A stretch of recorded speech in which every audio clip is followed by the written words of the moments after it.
Hola, soy Juan Antonio Marchal, director del Grupo de Investigación, Terapia Avanzada, Diferenciación, Regeneración y Cáncer.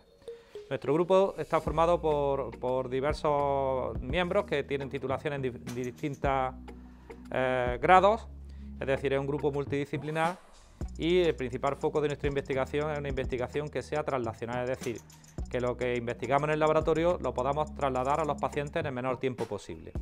Para ello trabajamos con células madre, tanto células madre normales como células madre que obtenemos de tumores, de distintos tipos de tumores de pacientes, y la idea es estudiar distintas estrategias, tanto diagnósticas como de tratamiento, para eliminar enfermedades que ocurren normalmente en tejidos que no tienen una buena capacidad de regeneración, o en el caso del cáncer, pues estudiar nuevos métodos diagnósticos o de tratamiento. Para ello, a continuación vais a ver a los miembros del laboratorio que trabajan en cualquiera de estas áreas y os hablarán de cuál es el fundamento de la medicina regenerativa mediante bioimpresión 3D para regenerar órganos que están defectuosos, o el ensayo con la bioimpresión 3D para el desarrollo de modelos tumorales en Lab on a Chip, así como el uso de la nanotecnología para transportar fármacos que son efectivos frente a estas células madre cancerígenas.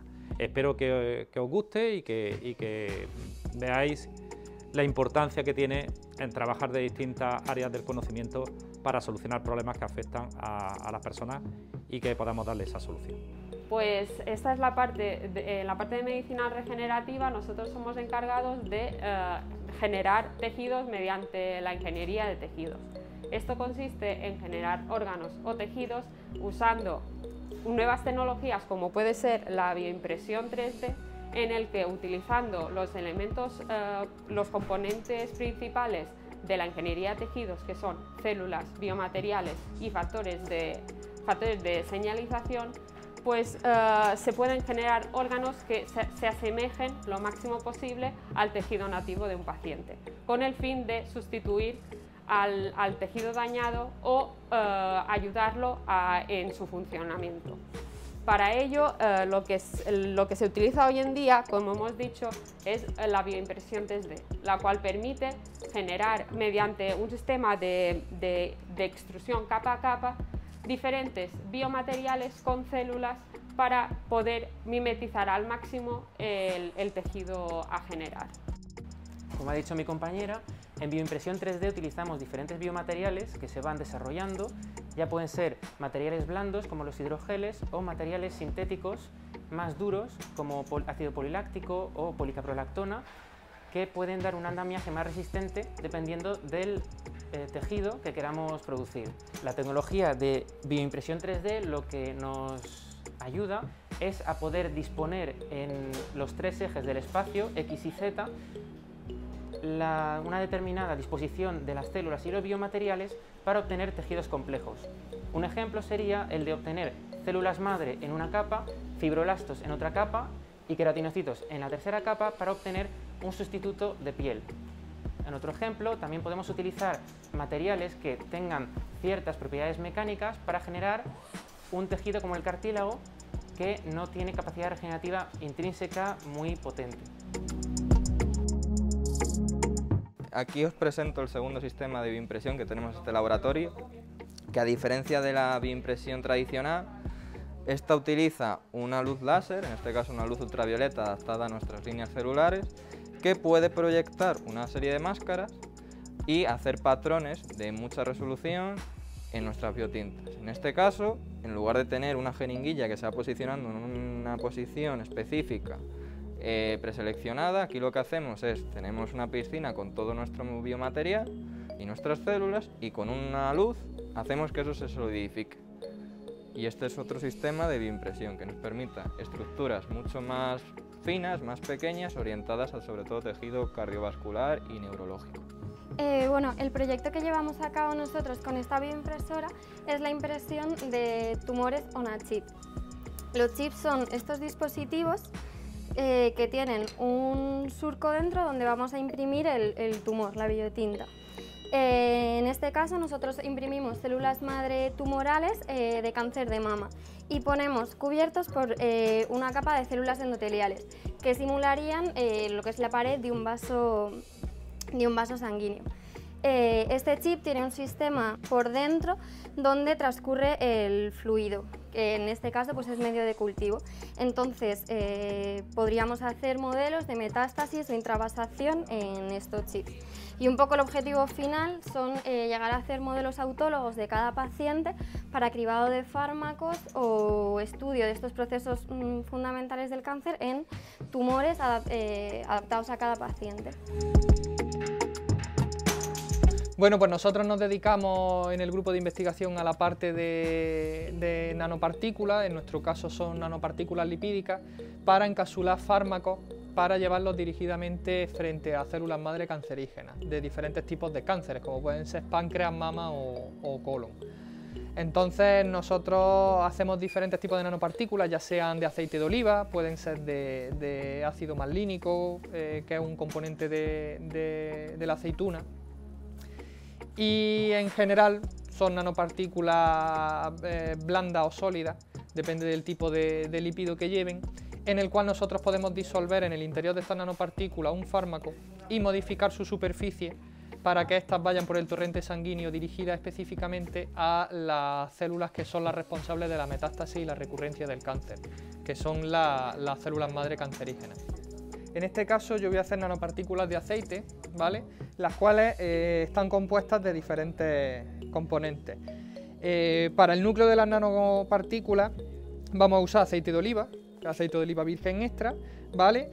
En el cual se pueden disolver los diferentes fármacos. Aquí, para que lo veáis vosotros bien, nosotros podemos marcar estas nanopartículas con diferentes colorantes para poderle hacer un seguimiento en las células. Entonces este colorante también va disuelto en el aceite de oliva del interior de la nanopartícula. Luego la superficie de estas nanopartículas en particular están formadas por fosfolípidos, ¿vale? Que en este caso son fosfolípidos de lecitina de soja, y un agente surfactante que es un polosámero que le aporta integridad a la membrana y además aporta estabilidad a las nanopartículas, ¿vale? Yo la voy a llamar nanoemulsión porque en realidad es una emulsión, es como si hiciéramos una mayonesa, porque lo que estamos mezclando son dos fases, una fase orgánica y una fase acuosa, lo mismo que hacemos cuando hacemos mayonesa, en la cual mezclamos leche con aceite. Entonces se llama nanoemulsión porque las partículas que se forman tienen un tamaño nanométrico.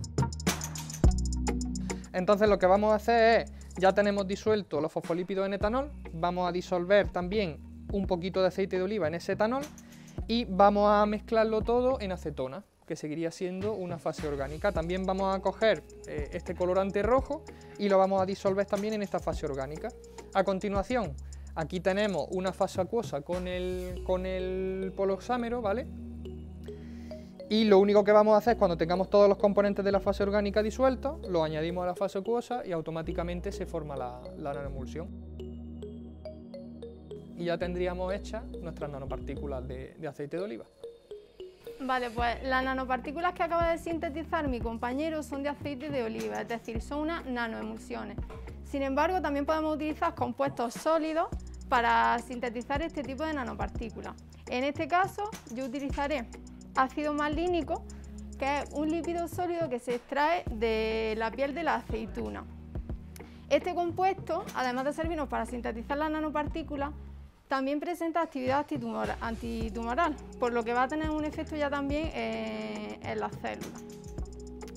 Como digo mi compañero, disolveré este ácido malínico en una fase orgánica de etanol y acetona y posteriormente añadiremos esa fase orgánica sobre una fase acuosa que ya contiene el surfactante, que es la molécula que va a hacer que la superficie de nuestra nanopartícula sea estable y que una nanopartícula no se junten con otras y se nos mantenga estable la solución de la nanopartícula. El proceso físico para el cual se forman las nanopartículas se llama efecto Ouzo.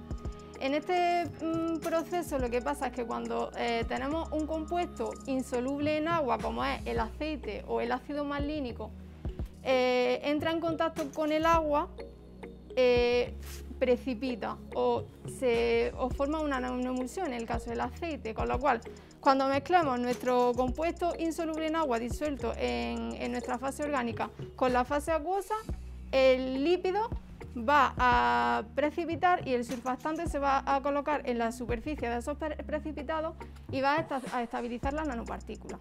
Es el mismo que se produce cuando mezclamos anís con agua para formar una palomica. Cuando se mezcla el anís que tiene disuelto un compuesto que se llama anetol junto con el agua, en el que el anetol deja de ser soluble, se forma una solución turbia. Eso quiere decir que se forman nanopartículas, que en este caso es una nanoemulsión del anetol en agua. Como bien ha dicho mi compañera, uno de los aspectos clave del ácido malínico es que es un fármaco de por sí, tiene actividad antitumoral. Por lo tanto, las nanopartículas de ácido malínico se pueden aprovechar para incluir en su núcleo otra serie de compuestos y de fármacos para que actúen de forma sinérgica. En este caso, nosotros vamos a utilizar la curcumina, que además de ser un fármaco también nos sirve como colorante. Para incorporar este fármaco en el interior de la nanopartícula simplemente tenemos que añadirlo en la fase orgánica durante el proceso de la preparación. Y por último, ¿cómo podemos comprobar que se han formado las nanopartículas? Pues esto lo podemos ver a través del efecto Tyndall, y es que las nanopartículas en suspensión son capaces de dispersar la luz. Por lo tanto, si nosotros con un láser enfocamos las distintas soluciones que hemos preparado, vamos a ser capaces de observar el haz de ese láser en la suspensión, mientras que si lo hacemos en agua o en alguna sustancia que no tiene nanopartículas, no seremos capaces de apreciarlo. Hola, buenas noches. Yo voy a hablaros sobre las células madre cancerígenas, que son un subtipo de células tumorales que hay en la mayor parte de todos los tumores. ¿Por qué nos interesan tanto estas células con las que trabajamos? Porque tienen una serie de características muy especiales. Por ejemplo, tienen una enorme capacidad de trasladarse a otros sitios, una enorme movilidad. Por lo tanto, son las principales responsables de la metástasis, porque además tienen una enorme capacidad para originar un tumor de nuevo, ellas solas, a diferencia del resto de subtipos de células tumorales que tienen un tumor. Además de ser las principales responsables de la metástasis, tienen otra característica que es la quiescencia, es decir, se pueden quedar largos periodos de tiempo como dormidas, inactivas, para después activarse, después de cierto tiempo, meses o años. De hecho, esto las hace ser las principales responsables de la recurrencia del tumor después de un tratamiento, después de meses o incluso años. Y por último, tienen la característica, a diferencia del resto de células tumorales, de que estas células madre cancerígenas, son enormemente resistentes tanto a la quimioterapia como a la radioterapia. Por lo tanto, esta serie de características las hacen muy especiales y en este laboratorio estamos intentando buscar la manera de eliminarlas.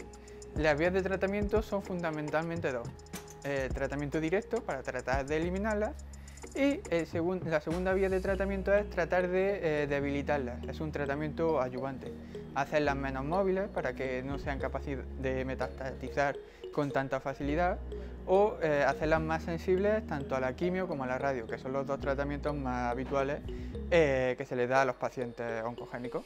Por eso estamos investigando a ver cómo funciona.